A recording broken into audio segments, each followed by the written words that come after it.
This Nice. is one of the biggest career challenges, turning points is Tellium. So Tellium was an optical networking company, part of that .com area in the late 90s, early 2000s. Again, I'm dating myself, but hey, this is my conversation. So It anyway, is, it's your so story.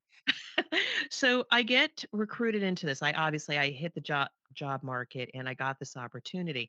I entered as a quality assurance manager to acquire a department and build a department that will eventually be responsible for not only getting ISO 9001 certified, but also build an organization such that we can start getting this new innovative product out to market.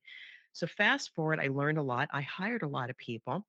I was employee number 60 and was there until about employee, let's call it five or 600. We went Wow. IPO. I had shares in the company. Everybody was going to be a millionaire out of this. It was a very exciting time to see the growth. Now, here's the problem. I was a quality assurance manager, and at the time, I was sweating bullets. I'm hiring people, we're shipping product.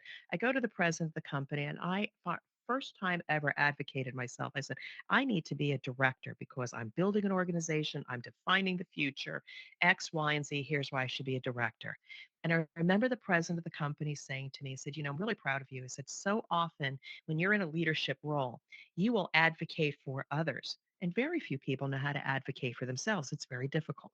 Now, I'll tell you, I was shaking. I was nervous. I used index cards. If people still use those, I wrote all the justification on an index card. My hand would have been just fine.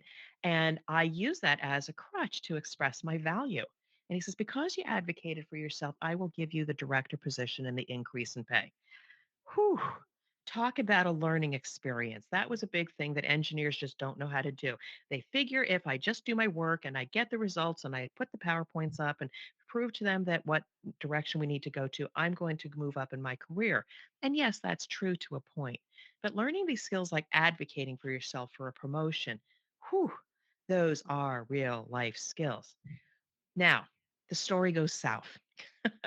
I'm 35 years old in a leadership role. We wind up actually failing our ISO audit. I'm also called to the mat about how I'm communicating. Email is starting to boom. I'm communicating a certain way. People are slapping me on the wrist. You shouldn't do things that way. And I have no manager to coach me, nobody correcting what I'm doing or what I should do differently.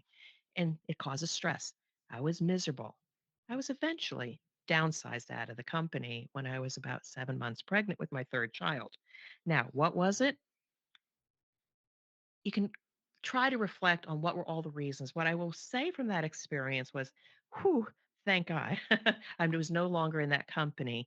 The company eventually folded. They never actually replaced me. I didn't become a millionaire, but I did make a little bit of money off the shares to be able to stay home with my third child for a while. But I realized the importance of coaching and mentorship.